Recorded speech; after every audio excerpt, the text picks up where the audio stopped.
Gold, trusted gold buyers. మీరు తాకట్టు పెట్టిన బంగారాన్ని విడిపించి ఈ రోజు ఉన్న మార్కెట్ ధరకు కొనబడను. ఎందుకంటే కొద్దిగా పార్టీ పెట్టే ముందు కొద్దిగా హంగామా చేయాల్సి ఉంటుంది అందరికీ.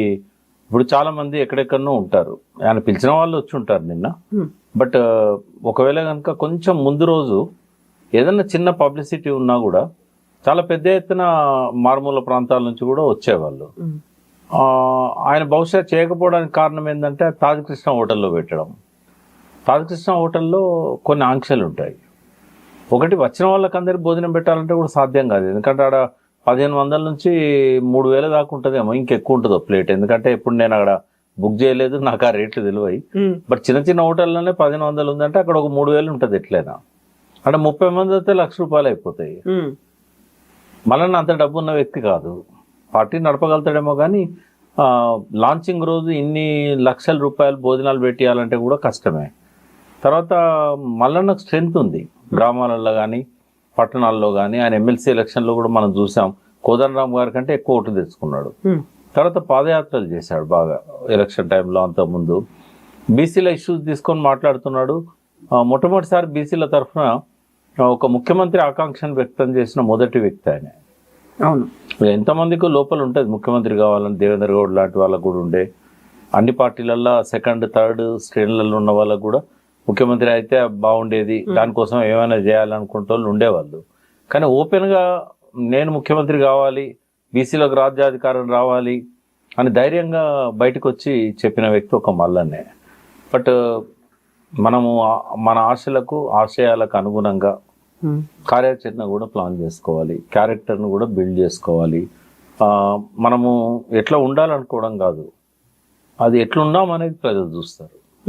అయితే కొన్ని విషయాలలో అంటే ఉదాహరణ కేసీఆర్ గారు ఉన్నారు. చాలాసార్లు మనం చూస్తే కేసీఆర్ గారి ఇంపాక్ట్ రేవంత్ రెడ్డి మీద కనబడుతుంది, మనం మల్లన్న మీద కనబడుతుంది. అయితే భావ సారూప్యతలు చూసినప్పుడు ఒక చక్కటి ప్లాన్తోని బయటికి ఏమాత్రం ఎక్స్పోజ్ కాకుండా ఒక రోడ్ మ్యాప్ను సిద్ధం చేసుకొని రేవంత్ రెడ్డి ముఖ్యమంత్రి అయ్యాడు. ఒక 6 నెలల నుంచి 8 నెలలు కష్టపడి ఒక రోడ్ మ్యాప్ను క్రియేట్ చేసుకొని తెలంగాణ ఒకసారి విఫలమైంది. ఈ విఫలమైన తెలంగాణలో ప్రజల లోపల ఒక నిర్లిప్తత, నిరాశ ఉంది. నాయకత్వం పట్ల అనుమానాలు ఉన్నాయి. ఇందిరారెడ్డిని ఆదరించలేకపోయారు. దీన్ని ఎట్లా ఛేదించాలి, ఎట్లా ఓవర్కమ్ కావాలి, గుడ్ బిగినింగ్ అనేది ఎట్లుండాలి, కేసీఆర్ గారి దగ్గర నేర్చుకున్నాను నేను. అద్భుతంగా 8 నెలలు ప్లాన్ చేసి కొన్ని వందల గంటలు దాని గురించి ఆలోచించి అద్భుతంగా లాంచ్ చేశాడు కేసీఆర్ టీఆర్ఎస్ పార్టీని. అంటే రేవంత్ రెడ్డి ముఖ్యమంత్రి కావడానికి వేసుకున్న రోడ్ మ్యాప్ కూడా పర్ఫెక్ట్గా సూట్ అయింది. కేసీఆర్ గారు తెలంగాణ రాష్ట్ర సమితిని లాంచ్ చేయడానికి పెట్టుకున్న ముహూర్తం కానీ, ఆ వేసుకున్న ప్లాన్ కానీ, బహిరంగ సభ నిర్వహించిన తీరు కానీ, దానికోసం పడ్డ శ్రమ కానీ, పబ్లిసిటీ కానీ బ్రహ్మాండంగా సక్సెస్ అయింది. అందుకే మిగిలింది ఆ పార్టీ, అధికారంలో కూడా వచ్చింది. అంత ఎక్సర్సైజ్ జరగలేదేమో అని అనిపిస్తుంది. ఒక డిఫరెంట్గా పోవాలనే కాన్సెప్ట్ మంచిదే. అంటే మల్లన్న ఎదగాలని కోరుకునేటోళ్ళు, బీసీలకు ఒక దిక్కుగా ఉండాలి, ఒక మేరు పర్వతంలాగా ఆయన ఎదగాలి అని కోరుకుంటున్నా. కాబట్టి ఈ బిగినింగ్ ఇంకా కొంత బాగుంటే అద్భుతంగా వచ్చేది. అది కొంత ఎక్సర్సైజ్ జరగలేదు అనేది నాకున్న ఇది ఫీలింగ్. డెఫినెట్గా బీసీల కోసం అయితే ఒక పార్టీ రావాలి, ఎందుకంటే బీసీలలో ఆకాంక్ష ఉంది. అయితే కేవలము పార్టీ అనౌన్స్ చేయడమే కాదు కదా, దానికి తగ్గట్టుగా ఆ లీడర్షిప్ క్వాలిటీస్ని కూడా ఎగ్జిబిట్ చేయాలి. ప్రజల లోపల కేసీఆర్ గారు అదివరకు మంత్రిగా ఉన్నా, అనేక సార్లు ఎమ్మెల్యేలుగా ఉన్నా, తెలంగాణ నినాదాన్ని ఎత్తుకున్నాడు. కాబట్టి దానికి తగ్గట్టుగా ఆయన మాట, ఆయన కార్యక్రమాలు ఆ స్టేజ్ మీద అనౌన్స్ చేశాడు. దాంతోనే ఎస్టాబ్లిష్ అయిపోయాడు ఆయన. ఉదాహరణకు, నేను ఈ గడ్డ మీద పుట్టిన వాడిని, రేపు చస్తే ఈ గడ్డ మీదనే బొంద పెడతారు, నాకున్న ప్రేమ ఈ ప్రాంతం పట్ల ఎక్కడో పుట్టి వచ్చిన వాళ్ళకు ఉంటుందా, కదిలిస్తాయి ఇట్లాంటి డైలాగ్స్. ఒక సెంటిమెంట్ టచ్ అవుతుంది. కాడి కింద పెడితే రాళ్లతో కొట్టి చంపండి, తెలంగాణ కోసం కుష్టు వ్యాధి వారినైనా కౌగలించుకుంటాను, బొంత పురుగునైనా ముద్దు పెట్టుకుంటాను. అంటే ఇటువంటి యాదృచ్ఛికంగా అలవోకగా కేసీఆర్ నోట్లోంచి రాలే. ఆయన చాలా ఆలోచించేవాడు. ఒక జనంలోకి చొప్పించడానికి సినిమాలల్లో కదా, పర్చూర్ బ్రదర్స్ కావచ్చు, ఇంకోరు కావచ్చు, ఇప్పుడు త్రివిక్రమ్ కావచ్చు. ఒక రోజంతా ఒక డైలాగ్ కోసము కష్టపడతారు. చంద్రబోసు అలవోకగా పాటలు రాస్తాడని అనుకుంటాం, చాలా వరకు రాస్తాడు, బాగా ఇట్టానే కూడా రాస్తాడు. కానీ ఒక్కొక్కసారి ఒక సెంటెన్స్ 2 సెంటెన్స్లకు కూడా రోజంతా రోజుల కొద్దీ ఆలోచించిన సందర్భాలు ఉంటాయి.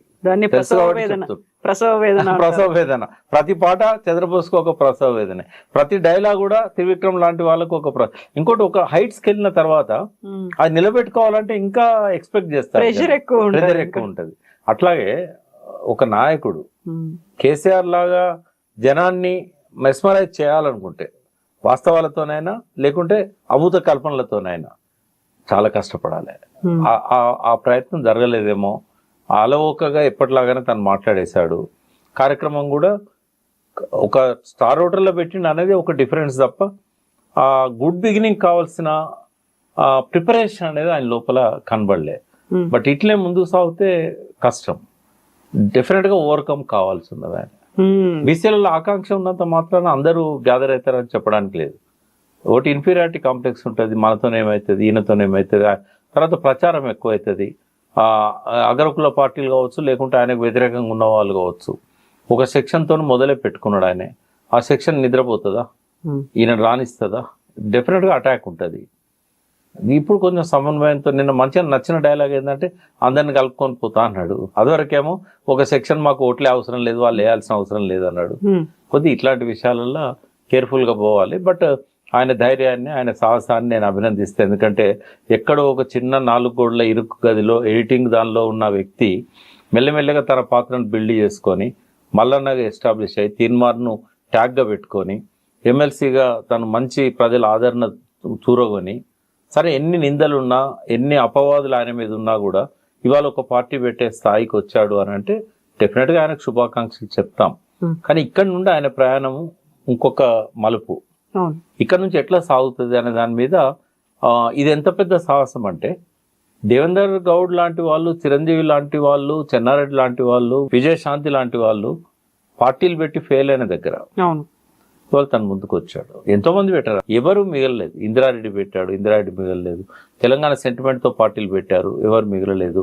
బీసీ కాన్సెప్ట్తో పెట్టారు, కొండ లక్ష్మణ్ బాపూజీ లాంటి వాళ్ళు, పార్టీ నిలబడలేదు. ఇదే తెలంగాణ బీసీ కాన్సెప్ట్తో పెట్టాడు ఆయన. మరి ఇంతమంది ఫెయిల్ అయిన దగ్గర అదే బీసీ సెక్షన్ను అదే తెలంగాణ ట్యాగ్ తలిగించుకొని తను నిలబడాలి అని అంటే వాళ్ళందరూ ఏం తప్పులు చేశారు? ఇప్పుడు కేసీఆర్ గారు టీఆర్ఎస్ పెట్టే ముందు 69 ఉద్యమం ఎందుకు ఫెయిల్ అయింది? దాని మీద గంటల కొద్ది 100 గంటలు ఆయన చర్చించాడు. జయశంకర్ లాంటి వాళ్ళతో, కేశవరావు జాదవ్ లాంటి వాళ్ళతో, అప్పుడు ఆ ఉద్యమంలో ఉన్నవాళ్ళు చాలా మందితో. ఇంకా మరి ఆ ఎక్సర్సైజ్ జరిగిందా? జరిగితే ఎవరితో జరిగింది? నిజంగానే ప్రొఫెసర్లు ఉన్నంత మాత్రాన మేధావులు అని అనుకోవాల్సిన అవసరం లేదు. ప్రొఫెసర్లో కమిట్మెంట్ ఉండొచ్చు, కానీ ఒక పార్టీని నడిపిన అనుభవం లేదు. ఇవన్నీ విజిఆర్ నారగోని గారు ఉన్నారు పక్కన, చాలా గొప్ప వ్యక్తి ఆయన, చాలా కమిటెడ్ కూడా బీసీల పట్ల. బట్ ఆయన కూడా పార్టీ పెట్టి ఫెయిల్ అయ్యాడు. ఇవన్నీ ప్రశ్నలు. ఈ ప్రశ్నలన్నీ సమాధానం తగ్గడానికి కాదు, మళ్ళన్న ముందు పోవడానికి హెల్ప్ చేస్తాయని చెప్తున్నా. అయితే ఇప్పుడు అంత ఈజీ కాదు. ఒక అందరిలో ఒక ఆకాంక్ష ఉంది, మాకంటూ ఒక అధికారం రావాలి, ఆత్మగౌరవం ఉండాలి, మాకు వాటా ఉండాలి. ఇవే కదా 3 ఒక ట్యాగ్ లైన్ లాగా పెట్టుకున్నారు తెలంగాణ రాజ్యాధికార పార్టీకి. ఆ సీరియస్నెస్ అన్నది ఉందా? ఆ సిన్సియారిటీ అనేది ఉందా? అది కనిపిస్తుందా? ఎస్, మల్లన్న ఉన్నాడు, మా కోసం ఉన్నాడు, మా వాయిస్ లా ఉంటాడు, ఆయన వెనకాల మేము ఉండాలి అనేటి ఒక ర్యాలీ అవడం అంటారు చూడండి, ఆ స్కోప్ అక్కడ కనిపిస్తోందా? ఒక ప్రయత్నం అయితే చేస్తున్నాడు. బట్ ఉదాహరణకు మనకు ఈ లాస్ట్ 25 yearsలో ఒక పార్టీ పెట్టి నిలబడ్డది ఓన్లీ కేసీఆర్. దాన్ని ఒక మనం ఉదాహరణకు ఎందుకు తీసుకోకూడదు, ఒక అనుభవం లాగా ఎందుకు తీసుకోకూడదు? ఆ పార్టీ పెట్టే ముందు ఇప్పుడు నిన్న ఒక మిత్రుడు, అటెండ్ అయిన మిత్రుడు నాకు ఫోన్ చేశాడు.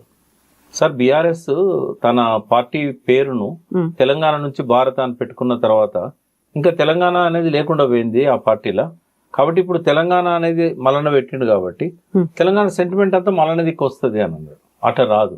ఈజీ కాదా అలా? ఉదాహరణకు ఇప్పుడు కవిత గారు ప్రశాంతి అని పేరు పెట్టుకున్నారు. ఒక పేరు తప్ప ఏం చేంజ్ అయింది? కవిత గుణాలు అవే ఉంటాయి, కవిత తల్లి బిడ్డారే పిలుస్తుంది కాబట్టి ఏది మారదు. అవును. అట్లనే భారత రాష్ట్ర సమితి అనేది మారినా కూడా, తెలంగాణ నుంచి భారతాన్ని మారినా కూడా, ఐజ్ ఆన్ టుడే తెలంగాణ జరుగుతున్న అన్యాయాల మీద ప్రశ్నిస్తున్న ఒకే ఒక్క రాజకీయ పార్టీ. కాబట్టి అది పోద్దా? కేసీఆర్ గారిని తెలంగాణకు ఒక పర్యాయ పదంగా చూశారు, ఇప్పుడు కాదంటరా? తెలంగాణ తెచ్చిండు అనేది పేరు మార్చుకున్నంత మాత్రాన ఆయన మీద నుంచి పోతుందా, ఆ ముద్ర పోతుందా? అసాధ్యం అవుతుందా? కాబట్టి కేవలం పేరులో తెలంగాణను పెట్టుకున్నంత మాత్రాన రాదది. ఆయన ఏం చేయాలంటే తెలంగాణ అస్తిత్వం కోసం పోరాడాలి, బీసీల హక్కుల కోసం పోరాడాలి. అప్పుడే ఆ పువ్వు పుట్టినప్పుడే పరిమళిస్తుంది, కానీ రాజకీయ నాయకులు పార్టీ పెట్టినప్పుడే పరిమళించారు. It takes time. వాళ్ళ ఆచరణ ఏంది, వాళ్ళ కార్యాచరణ ఏంది అనేది. సో చాలా చేయాల్సిన అవసరం ఉంది. ఒక పాప పుట్టినప్పుడు ఎట్లా అమాయకంగా తల్లి ఒడిలో వస్తుందో ఇలా మల్లన్న వచ్చిండు. కాకపోతే మల్లన్న కొన్ని నిందలతో వచ్చిండు. ఫస్ట్ ఆ నిందలు దూరం చేసుకోవాలి, కౌంటర్ ప్రచారం జరగాలి. నేను మళ్ళీ చెప్తున్నానమ్మా, ఎంతమంది ఎన్ని రకాలుగా చెప్పినా మల్లన్నలో దుర్మార్గుని అయితే నేను చూడలేదు. మల్లన్నను ఒక బ్లాక్ మెయిలర్ అన్నారు, మల్లన్న సెటిల్మెంట్ చేస్తాడు అన్నారు. సెటిల్మెంట్ చేయడం తప్పు కాదు, మళ్ళీ చెప్తున్నాను. సెటిల్మెంట్స్ ఎవరైనా చేయొచ్చు, ఎందుకంటే బెదిరించి బ్లాక్ మెయిల్ చేస్తే తప్పు. కానీ ఒక లాయర్ దగ్గరికి వస్తే సెటిల్మెంట్ చేయడం, ఒక పొలిటీషియన్ దగ్గరికి వస్తే, ఒక మధ్యవర్తి అంటే బాగుంటదేమో. సెటిల్మెంట్ అనగానే అంత నెగటివ్ ఫీల్ అయిపోయింది కదా. సెటిల్మెంట్ అంటే మీనింగ్ ఏంటంటే ఒక ల్యాండ్ ఇష్యూ ఉంది, ఆ సెటిల్మెంట్ అనేది జనరల్ గా ల్యాండ్స్ కే వర్తిస్తారు. పెళ్లిళ్ళలో కూడా సెటిల్మెంట్స్ ఉంటాయి, ఇద్దరు కొట్టుకుంటున్నప్పుడు ఇద్దరు మనుషులు ఒక థర్డ్ పార్టీ అనేవాళ్ళు ఉంటారు. సో ల్యాండ్ ఇష్యూ వచ్చినప్పుడు నిజంగానే ఎవరైనా దుర్మార్గులు వచ్చి కబ్జా పెట్టారు, మళ్ళా ఆ కబ్జాను తొలగించి వాళ్ళకి ల్యాండ్ ఇప్పించిండు అనుకో, తప్పట్టాల్సిన అవసరం ఏంది? ఇదే ఎక్కడ నచ్చిందంటే ఆయన మొన్న ఎమ్మెల్సీగా నామినేషన్ వేసిన తర్వాత ప్రచారాన్ని పోతున్న క్రమంలో మల్లన్న బ్లాక్ మెయిలర్ అని చెప్పేసి అఫీషియల్ గానే అన్ని పార్టీల నుంచి వచ్చింది. అది వచ్చినప్పుడు ఆయన ఒక మాట అన్నాడు, సరే నేను బ్లాక్ మెయిలర్, నా వల్ల బాధపడ్డ వాళ్ళు ఎవరన్నా ఉంటే ఓ యూట్యూబ్ ఛానల్ను ఒక మీడియా ముందుకు వచ్చి చెప్పమనండి, ఇతని వల్ల నేను నష్టపోయినా, నేను ఎవరన్నా ఎక్కడి నుంచి అయినా వీడియో పెట్టమనండి. ఇంత ఓపెన్ ఆఫర్ ఇచ్చినా కూడా ఎవరు ఆయనతో మేము బాధపడ్డాము, మాకు నష్టం జరిగింది, ఈయన మమ్మల్ని మోసం చేశాడు, ఆయన ఎంబడుండి దూరమైన వాళ్ళు తిట్టుకుంటున్నారు తప్ప యూట్యూబ్ ఛానల్ పెట్టి ఒక వ్యక్తి కూడా వచ్చి నాకు అన్యాయం జరిగిందని చెప్పాలి. ఆయన ఛాలెంజ్ చేశాడు, ఒక్క వ్యక్తి చెప్పినా నేను విడ్రా చేసుకుంటా నా నామినేషన్ అని చెప్పాడు, పోటీ నుంచి విరమించుకుంటా అని చెప్పాడు. మరి ఇలా పోలింగ్ దాకా ఎవరు అనలే కదా. అంటే ఊరికే ఆరోపణలు పెడితే కాదు, అయితే నిందపడ్డది. ఆయనకి మాట దురుసు అనేది ఉంది, దుడుకు స్వభావం అనేది ఉంది. ఆ విషయంలో నాకేమీ మినాయింపులు లేవు. డెఫినెట్ గా ఆయన మాట దురుసు ఉన్నది. అది ఇప్పుడు పార్టీ పెట్టాడు కాబట్టి అయిపోతుంది అనుకుంటున్నాం. అంటే ఇదివరకు ఏంటంటే తాడు బొంగరం లేని వ్యక్తిగా ఉండే, కాంగ్రెస్ లోకి వెళ్ళి తను బహిష్కరించబడ్డాడు కదా, అయినప్పుడు ఆయనకి ఏ ఆంక్షలు లేవు కదా, దాన్ని తాడు బొంగరం అని. అయితే ఆంక్షలు లేనప్పుడు ఉన్న పరిస్థితి, ఒక బాధ్యత గల రిజిస్టర్ పార్టీని పెట్టిన తర్వాత, దానికి అధ్యక్షుడు అయిన తర్వాత అంత అలవోకగా మాట్లాడతాడా? ఇప్పుడు ఒక కమ్యూనిటీ మీద ఆయన వరంగల్ మీటింగ్ లో దురుసు కామెంట్ చేశాడు, దాంతో కమ్యూనిటీ హర్ట్ అయింది. ఇప్పుడు అలా చేయడానికి వీలవుతుందా? ఇప్పుడు అందరినీ కలుపుకుపోవడం అంటే బీసీలో ఉన్న అందరినీ, లేకుంటే పార్టీ బయట ఎవరైతే బీసీల కోసం, బడుగు బలహీన వర్గాల కోసం అన్నాడు, అలా కాకుండా అందరినీ, అగ్రవర్ణాలు ఎవరి మీదనైతే ఈయన దూషించాడో, ఎవరి మీద అయితే అటాక్ చేశాడో వాళ్ళని కూడా కలుపుకుపోవడమా? పార్టీ అన్నప్పుడు అందరిని కలుపుకుపోవాలి. పార్టీ అన్నప్పుడు అందరినీ కలుపుకోపోవాలి. ఉదాహరణకు ఎస్సీ స్థానాలు ఉంటాయి, టికెట్లు ఇచ్చేటప్పుడు ఎస్సీలకు ఇవ్వాల్సిందే. కొన్ని స్థానాలలో రెడ్లు మాత్రమే ప్రభావితం చేయగలుగుతారు, ఖచ్చితంగా వాళ్ళకి ఇవ్వాల్సిందే. కాబట్టి ఒక పార్టీ అధికారం, రాజ్యాధికారం అన్నాడు, పేరులోనే రాజ్యాధికార పార్టీ అన్నాడు. రాజ్యాధికారం అందరినీ కలుపుకోకపోతే రాదు కదా. సెక్టేరియన్ అవుట్లుక్ అంటాం, పక్షపాత దృష్టి, దాంతో రాదు. కాబట్టి అందరినీ కలుపుకోపోవాలి, ఎవరి మీద పరుషపదాలు వాడకూడదు. బట్ ఆచరణలోనే మనకు తెలుస్తుంది. ఆయనలో ఉన్న కొన్ని ప్లస్ పాయింట్స్ ఏంటంటే, ఆ దూకుడు అనేది సరిగ్గా ఆర్డర్లో పెట్టి డిసిప్లిన్తో పోతే సక్సెస్ అవుతాడు. బట్ పట్టుదల ఉంది, కసి ఉంది,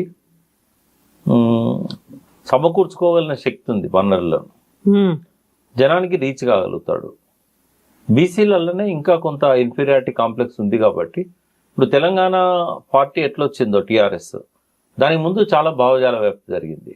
జయశంకర్ లాంటి వాళ్ళు, మా లాంటి వాళ్ళం, ఇన్నయ్య, ఇట్లా పాశం గద్దర్ పాటలు, గోరటెంకర్న, గూడంజన్న, ఇదంతా టిఆర్ఎస్ కంటే ముందు జరిగిన కృషి అందశ్రీ గారు. ఈ కృషి అనేది ఇక్కడ బీసీల విషయంలో జరగలేదు.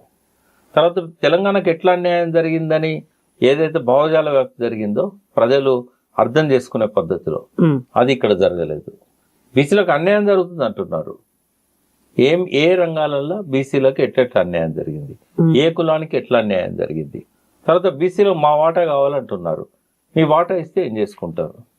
ఇప్పుడు ఉదాహరణకు బీసీల డిమాండ్స్ అన్ని 60-70 ఏళ్ళుగా ఒక ఫ్రేమ్ వర్కే పరిమితమైనవి. స్కాలర్షిప్లు, తర్వాత లోన్లు ఇస్తే ఏదైనా పెట్టుకుంటాము, రిజర్వేషన్లు, ఈ ఫ్రేమ్ విద్యా ఉద్యోగాలకు సంబంధించి ఒక కుమ్మరాయనకి ఏం కావాలి, ఒక వడ్లాయనకి ఏం కావాలి, ఇట్లా ఏది పడితే అది పెట్టుకుంటామని కాదు. ఇవాళ ఉన్న పరిస్థితుల్లో మోడర్నైజేషన్లో ఆ కులము అంతరిస్తున్నది, వృత్తులు పరాయీకరణ చెందినాయి. ఎప్పుడైతే ఇండస్ట్రియల్ రెవల్యూషన్ వచ్చిందో కులము అనేది భారతదేశంలో అనాదిగా ఉంది, వృత్తుల ఆధారంగా ఏర్పడ్డది. వృత్తులు కొన్ని వందల సంవత్సరాలు వాళ్ళకే పరిమితమై ఉన్నాయి. ఓ 50-60 ఏళ్ల క్రితం వరకు కూడా తెలంగాణలో ఒక వృత్తిని మరొకరు చేయలే. కానీ ఇప్పుడు ఒక అగ్రకులం వాళ్ళు వచ్చి మంగళ షాపులు పెట్టుకుంటున్నారు. లండన్ బ్రాండ్ ఏదో వచ్చింది కదా ఒకటి, అన్ని. తర్వాత డ్రై క్లీనర్స్ పెట్టుకుంటున్నారు, సాకలాయన చేసే బట్టలు ఉతికే పని, ఊరూరా తిరిగి ఇంటింటికి తిరిగి వీళ్ళు కలెక్ట్ చేస్తున్నారు, మిషన్లు పెట్టుకుంటున్నారు. అంటే వృత్తులు ఎప్పుడైతే పరాయీకరణ చెందినాయో కులం అనేది ఇవాళ కేవలం రాజకీయాలు, ఎన్నికల కోసము, ఓట్ల కోసమే ఇవాళ బతికిస్తున్నారు దాన్ని. బట్ వాళ్ళ లోపల ఇన్హెరిటెన్స్ అంటే ఇన్బిల్ట్ జీన్స్ ఉంటాయి. ఒక పద్మశాలి నేత వాళ్ళ అనాదిగా వాళ్ళ వృత్తి, ఎవరు పడితే వాళ్ళు నేస్తే బట్టలు రావు. అవి వాళ్ళ లోపల ఉన్న జెనెటికల్ ఆ కోడ్ ఏదైతుందో వాళ్ళ పిల్లలకు, వాళ్ళ మనవలకు, వాళ్ళకి ట్రాన్స్ఫర్ అవుతూ ఉంటుంది. ఇదే నాలెడ్జ్ని ఏ రకంగా దాన్ని ఆధునీకరించాలి. వ్యవసాయం చేసే మాలాంటి కమ్యూనిటీ ఉంది, మా పెద్దలంతా కూడా వ్యవసాయాలే చేశారు. మాకున్న ఆ ఇన్హెరిటెడ్ క్యారెక్టర్స్ ఏంటి, దీన్ని మేము మోడర్నైజేషన్లో ఎట్లా ఉపయోగించుకోవాలి. వైశ్యాస్ ఉన్నారు, వాళ్ళకున్న క్యారెక్టర్స్ అవి, దాన్ని వాళ్ళు అద్భుతంగా ఒక బిజినెస్ రూపంలో మోడర్నైజేషన్లో ఎట్లా ఉపయోగించుకోవాలి. ఈ పద్ధతిలో బీసీలకు ఒక ఎజెండా లేదు. ఏదైనా చేయాలంటే ఇన్ఫీరియారిటీ కాంప్లెక్స్, ఎక్కువ మంది వాళ్ళల్లో వాళ్ళనే సపరేట్ చేయాలని చూస్తారు. ఎక్కడ మీరు ఏ పార్టీ అన్నా కానివ్వండి, బీసీలను తిట్టేయాలంటే బీసీలను కూర్చోబెడతారు. ఇట్లాంటి వాటి మీద ఎడ్యుకేట్ చేయాలి, ఒక విజన్ డాక్యుమెంట్ ఇవ్వాలి.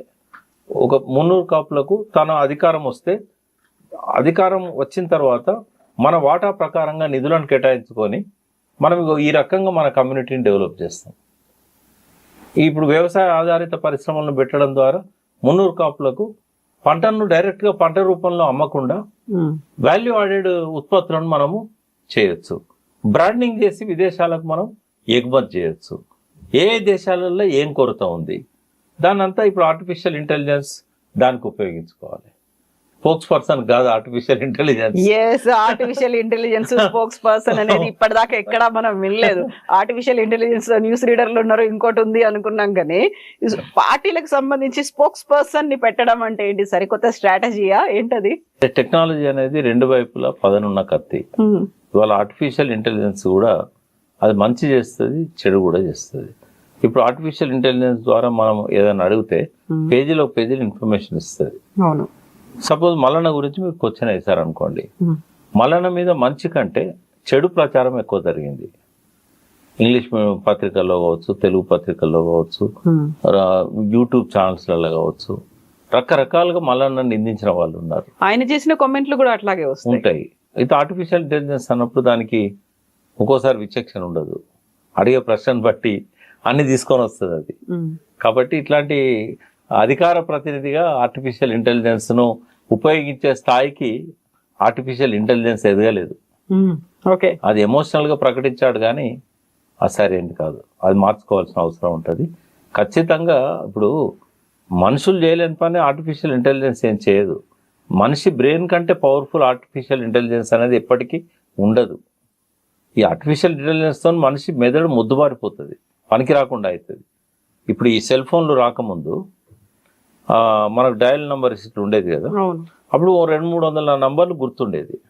ఇప్పుడు మన ఇంట్లో ఫ్యామిలీ మెంబర్స్ నంబర్స్ కూడా మనం గుర్తుపెట్టుకోలేని పరిస్థితి. నేను ఈ మధ్య చాలా మందిని చూసిన, మీ నంబర్ చెప్పండి అంటే నేను డయల్ చేస్తా అని 2 అంకెలు చెప్పి తర్వాత మళ్ళీ ఫోన్ తీసుకొని చూస్తున్నారు. అంటే నీ నంబర్ నీకు గుర్తులేనంతగా ఈ short cut methods, artificial intelligence నీ మెదడుని కిల్ చేస్తున్నది. ఇప్పుడు పార్టీలలో మనము అటువంటి వాటిని తీసుకురావడం అనేది ఇబ్బంది కలిగిస్తుంది, ఆచరణలో తెలుస్తుంది. అయితే మీరు ఇప్పుడు ఒక మాట అన్నారు, తెలంగాణ రాకముందు భావజాల వ్యాప్తి కావచ్చు, అక్కడ కేవలం భావోద్రేకాలు అవి మాత్రమే లేదు, భావోద్వేగము దాంతో సరిపోదు, మిగతా అంతా జరగాల్సినటువంటి వ్యాప్తి, ప్రచారాలు ఇవన్నీ చేయాలి. మాకు తెలంగాణ కావాలి అనేది ఒకటి ప్రతి ఒక్కరిలోనూ ఉంది. అదే సంకల్పం, గట్టిగా మేము ముందుకెళ్ళాలి, ఉద్యమం చేసామా, పోరాటం చేసామా అనేది కనిపించింది.